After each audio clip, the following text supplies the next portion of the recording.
રાજકોટ શહેરમાં ગઈકાલે સમી સાંજે ભક્તિનગર પોલીસ સ્ટેશન વિસ્તારમાં આવેલા આહિર ચોક પાસે એક પિતાએ જ પોતાના જુવાન પુત્રની હત્યા કરી નાખી હોવાની ચોંકાવનારી ઘટના સામે આવી હતી। પિતાની ધરપકડ બાદ પોલીસે અનેક ખુલાસા કર્યા છે, જેમાં પુત્રની ખરાબ ટેવો અને ઘરમાં અવારનવાર થતા ઝઘડાથી કંટાળીને પિતાએ તેના માથામાં હથોડાના ઘા ઝીકી મોતને ઘાટ ઉતાર્યો હતો।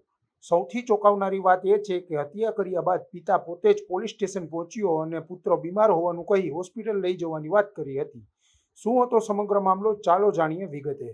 ભક્તિનગર પોલીસ સ્ટેશનમાં ગઈકાલેના રોજ એક ખૂનનો ગુનો દાખલ કરવામાં આવેલો, જેમાં આ કામના આરોપી છે બાબુભાઈ રઘાભાઈ સવસેટા, જેમને પોતાના છોકરા રામાભાઈ બાબુભાઈ સવસેટાનું મૃત્યુ નિપજાવેલું અને માથામાં ભાગે હથોડો મારીને મૃત્યુ નિપજાવેલું, જેનું મુખ્ય કારણ એ હતું કે બાપ અને છોકરા વચ્ચે અવારનવાર ઝઘડો થતો હતો અને આ જે આરોપી છે પિતા, એને ખરાબ ટેવ હતી, સ્ત્રી સંગત હતી ને અવારનવાર આ બંને વચ્ચે માથાકૂટો થતી હતી ને એના અનુસંધાને આ રકઝકના બાદ આ ખૂનનું કૃત્ય કરવામાં આવેલ છે। હાલ પીઆઈ તપાસ કરી રહ્યા છે। આરોપી પોલીસ કસ્ટડીમાં છે। પ્રાથમિક તપાસમાં એમને પિતાજીની કુટેવ હતી ને એના બાબતે અવારનવાર ઝઘડા થતા હતા અને આ બાબતે એમની પત્ની સાથે પણ આ બાબતે ઝઘડા થતા હતા અને જેના કારણે આ કૃત્ય કરવામાં આવેલ છે।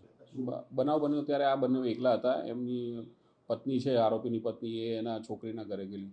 આરોપીએ પોતાને પોલીસ સ્ટેશન આવીને જાણ કરેલી કે મારા છોકરો બીમાર છે અને દવાખાને લઈ જવાનું છે એમ કરીને આવેલા, અને ત્યારબાદ પોલીસ તાત્કાલિક પહોંચી જતા આ ઉપરોક્ત હકીકતની જાણ થયેલી।